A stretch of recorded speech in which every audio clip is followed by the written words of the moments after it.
Everybody, and welcome back to another episode of the Protestant Education. Today I'm going to be talking about a couple of Protestant YouTubers that I think are worthwhile. And today we're going to be trying a new format. I'm definitely going to be a little more and not really following a script today. Today we're just kind of going off the dome. Because I want to try something with the slides. If you've been watching the first few videos of this channel, you'll notice that the slideshows aren't good. They're kind of trash, actually. So I'm just kind of trying to work out what would work. So today we're taking a note from actually a YouTuber that I'm going to talk about in this video, that being Redeem Zoomer. So why don't we start out with him? We'll start out with him and one of the other bigger ones that I wanted to talk about in terms of Protestant YouTubers. So let's start with Redeem Zoomer.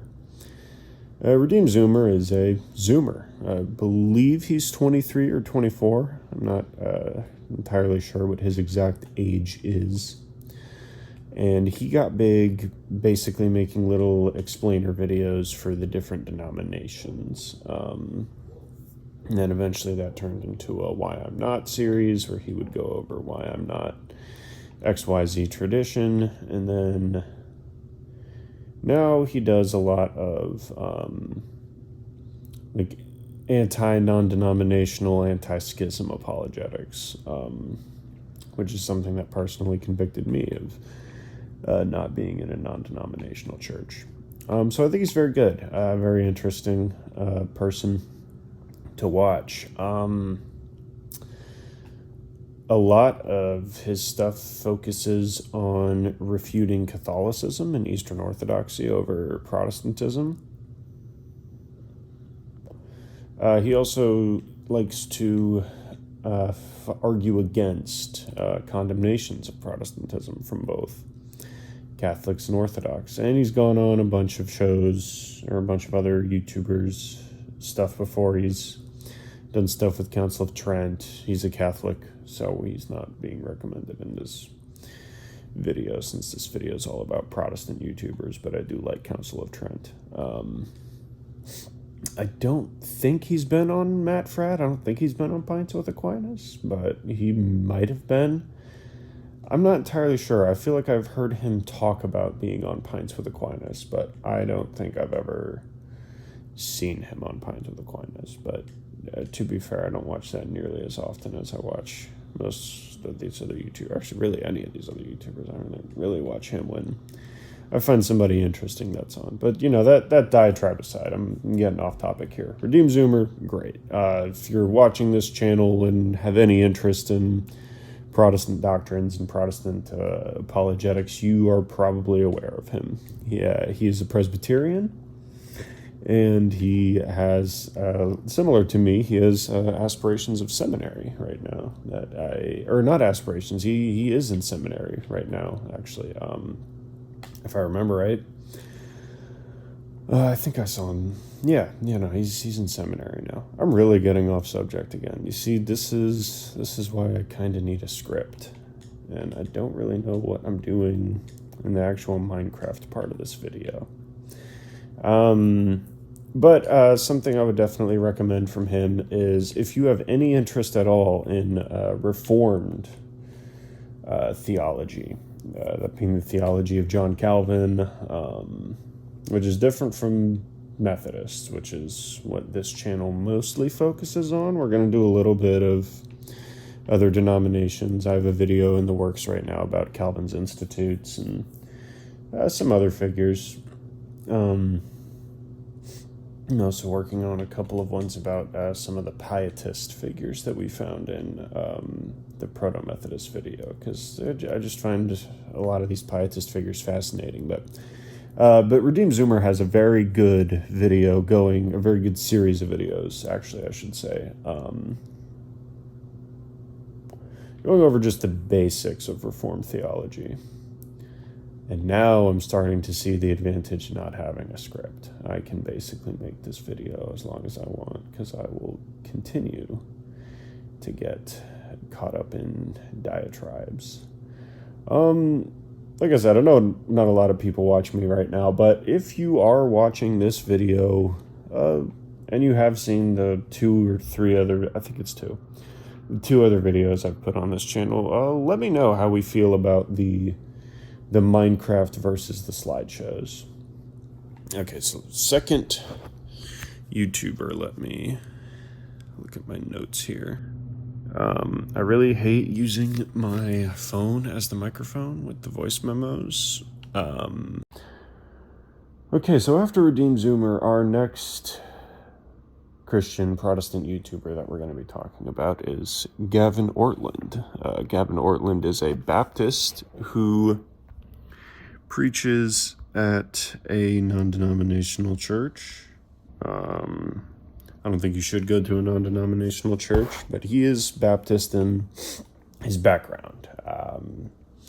He just feels he has very different opinions than people like Zoomer and myself, and even the Connectionalist, who's another YouTuber that we're going to be talking about later, on what to do in a schism. So, but he's really, really good. I think he has a lot of great videos on church history and why it's important. And I think he is really good for non-denominationals who are still Christian. And while I don't think you should go to a non-denominational church, and I'm not going to do the explaining for that. That is something that Redeem Zoomer has a much better job explaining than I do. But like I said, Gavin Ortland's great. Does a lot about how we Protestants should care about some of the early church fathers and all these earlier figures, while we still hold to our own ideas of sola scriptura and sola fide. You know, our five solas of Protestantism, which, again, there's some people who feel a certain type of way about using that to kind of quickly go over Protestant theology. I don't think it's necessarily the worst thing. But Gavin Ortland's great. The reason I started off with these two is because they're pretty big people on YouTube, and I wanted to start, let's say, I mean, I'm smaller than all of these YouTubers, so none of them, need my help. But I figured I'd start off with some people who, maybe people aren't super familiar with, Or I figured I'd start with people that people may be very familiar with before I start talking about the people who you might not be too familiar with. So, we're going to save the Methodists for last. I'm just going to spoil that right now. There are two Methodists on here. So we went over the Presbyterian, we went over the Baptist. Now we're going to talk about gospel simplicity. He does very similar styled videos to Zoomer, I would say, in some ways.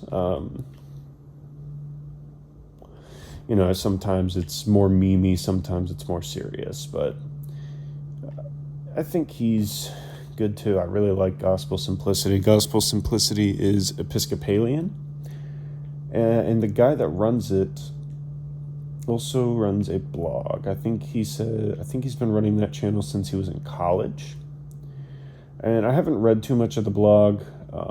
The couple of articles I have read on there are good, and I think he's a good guy. I think he is very good at encouraging dialogue between people, and I think he's very good at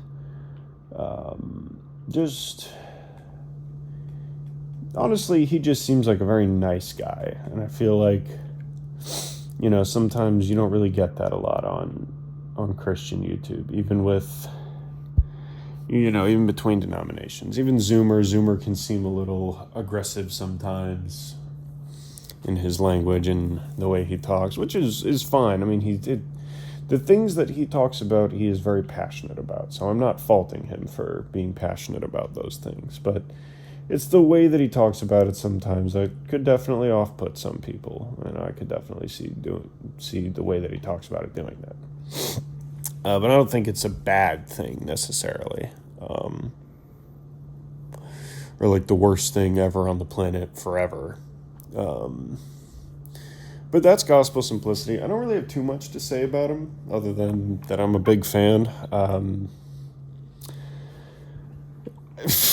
I mean, that's about it. You see this again, the pitfalls of not having a script before I do a video. But it's all about experimenting, seeing what works and what doesn't work. So we gotta experiment. We gotta see what works here. So hey, let's talk about the other Paul, who is an Anglican YouTuber. Now he tends to do more live streams.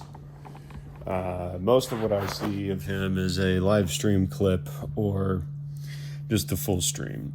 Now, I don't watch him too often. But I think when he does do more cultural analysis and more cultural commentary, I think he comes at it from a very interesting angle. And I think he asks questions that a lot of Christians aren't necessarily willing to ask, the way that he asks them to. He's very much, I think, willing to give the benefit of the doubt to both sides. And I think when it comes to a lot of Christian, not political, but more contemporary culture engagement, you see a lot of people willing to give leniency to one, not give leniency to another, or vice versa, just with the sides flipped, or they'll just give neither side really any leniency. And I think with the other Paul, when he engages in cultural commentary, you see this willingness to understand both sides, which I think is good, and I think it's very important, not just from a theological perspective, but from a more philosophical and even just logic perspective in general. I think that's really good to do when you engage in these kinds of discussions. Wow, somebody make a counter for Somebody make a counter for how many times I've said this video. I'm so mad, but that's okay. Give me one more second, guys. I need to type another text real quick, and then we're gonna wrap up with our two Methodist YouTubers. So 1 second here. And so now we're gonna get to the two Methodists on my list. Something I think is funny is on my notes here I wrote, which is just a list of names and what denomination they identify with. But with our next YouTuber, I put his name twice, so it just says the Connectionalist the Connectionalist instead of the Connectionalist Methodist. So that's funny. I just thought that was a little funny behind the scenes anecdote for you guys. And I really hope someone found it funny, because I have now retaken that sentence 4 times. Because I don't know why, but hey, whatever. So the Connectionalist he would probably hate this characterization. However, I think he is probably most infamous of the people that know him for being the liberal UMC pastor that Redeem Zoomer interviewed. And I don't mean liberal in terms of theologically liberal. I mean liberal more in terms of just like he is a Christian who supports gay marriage. And however you feel about gay marriage is one thing. I'm personally kind of the in essentials unity and non-essentials liberty and all things charity. So when he makes his argument, I don't think his argument is dumb or stupid or intellectually dishonest. And I think when he says in his video, like, if you don't have when he talks about that issue, like, if you don't have a better argument, then you shouldn't really say anything, which, yeah, I think that's kind of fair. I don't really think. And again, if you do have a better argument, hey, go for it. But I don't, this isn't the most important be-all, end-all issue. It's an important issue in the culture in the modern day culture. I will concede that point, but I definitely think it gets propped up to a degree that it doesn't really warrant. I mean, and I'm into political science as well, so if you really want to have if somebody really wants me to do it, it'll be a very long video about like, okay, well, if then, all the if-thens of this issue, I can do that. But this is just a very complicated issue that I don't have the time to go into today, and I really don't want to go into today. So let's go back to talking about the Connectionalist. He's a great YouTuber. I think he has done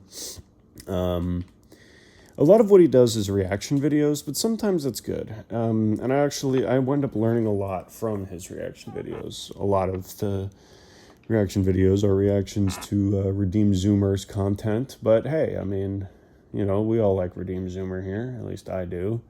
And I think it's interesting watching like a video that I may have already seen by Redeem Zoomer, but more filtered through this Methodist perspective, because I, am a Methodist. So it's interesting to see somebody as a Methodist clergy be doing these reactions to the videos and, state like, okay, well, here's how we should think about it. And, well, John Wesley said, oh, okay, yeah. I didn't really think about that. It was great. Matt, I want to say his real name is? Yeah, Reverend Matt. But yeah, Connectionalist, great. I watch probably every single video he puts out, even if it's an interest that even if it's not an issue I'm particularly interested in. And as a matter of fact, he has a good video with Redeem Zoomer. Not a good video. He has a series with Redeem Zoomer that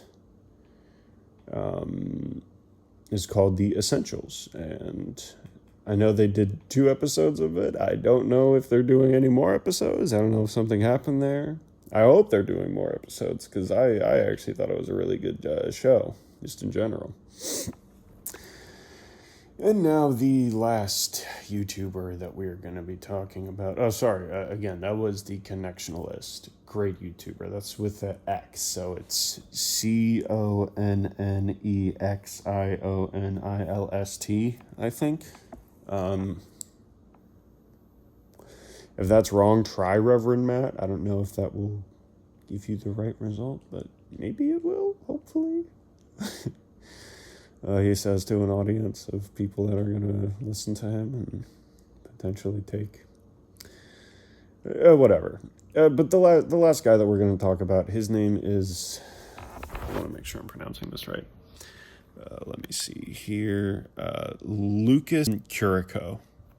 And he runs a channel. It's called Lucas Curico, but I believe the group, quote unquote, or what he calls it Method Ministries. That's what he calls his show. His channel is just his name, Lucas Curico. And he is another Methodist YouTuber that I think is very interesting. Now, a lot of what he seems to be uploading more recently is just his sermons at his church, which it's not a bad thing, and I like some of his sermons. But he has a really, really good series on his channel that is essentially a refutation of the more modern certain ideas within right-wing spaces. We'll just say it like that without getting too detailed into who we're talking about. Just a very vocal minority of people on the internet who, for all intents and purposes, let's just say are big fans of this Austrian painter that lived a couple I don't know, what year is it now? 2026, 1940, whatever. About 80 years. That's not how math works. But he did a really good job, I think, refuting a lot of these points. And I'm not saying that some of these other people don't. I think another guy that does really well with this cultural commentary on the more right wing political side, on the more what we as Christians may consider people on our side who might just be a little misguided currently because of some things going on in the world. And I think there are people that do a great job talking about those things. I think Trent Horn does a good job when he does it. I think the guy that we were just talking about, the Connectionalist, does a great job when he does it. Even Redeemed Zoomer will sometimes do it, and I think he's great. However, I think Lucas does a full dismantling of some of these ideas, and that is what I like about his series on it and the videos that he's made about it and the way that he talks about it. Just explaining the problems with that worldview and the problems with this rise of trad, like the manosphere. As cringy as it is to say it like that, but like the manosphere end of Christianity. So those are going to be my, let's see here. 1, 2, 3, 4, 5, 6 Christian YouTubers that I would recommend to people. I guess Protestant YouTubers. There are Catholic YouTubers I watch. There are Orthodox YouTubers I watch. However, I am a Protestant. So, the Catholic voice online is already very loud. The Greek Orthodox voice on the internet is also pretty loud. So I'm not going to sit here and be like, well, you guys should listen to Father Michael Moses, and you guys should go watch Council of Trent, because the space that they occupy is already a pretty big space. And I would rather have a more defined, more bigger Protestant space on YouTube, because I think that'd be good. I think it'd be good to have a space. Everybody else has a space. There's tons of non-denominationals, and Braxton Matcham, I think he's a non-denominational. Isabella Cameron, I believe, is non-denominational. Johnny Chang seems pretty non-denominational. Non-denominationals have a spot. And you have Kyle, you have Jay Dyer, you have Father Michael Moses, you have all these other Greek Orthodox people. And that's discounting all the crazies online. And then, for Catholics, you got Council of Trent, you got Pines with Aquinas, you have, tons and tons. I'm really struggling to come up with more Catholic YouTubers. Maybe I should watch some more. Or wait, no, what was that one guy's name? Iron Inquisitor. Doesn't he still do stuff? And Jesus and Whatnot as well. Those are some more Catholics. Not that there's anything wrong with these guys. I would rather, again, I'd rather promote YouTubers in the Protestant space. And if you've been watching my Minecraft gameplay, wondering what I've been doing, I don't know. I was like, why don't I go mining? And that turned into building a tiny, crappy shelter. Anyways, guys, thank you for watching this video. Please leave a like if you liked it, and subscribe if you want to see more videos like this and like the other videos on the channel. Like I said, this is the third video on this channel, so we really tried something new with the Minecraft and the no script. And I want to know how that goes. I just want to see what, if anyone who watches this thinks and what their opinion might be on that. I'll see you all in the next video. Bye.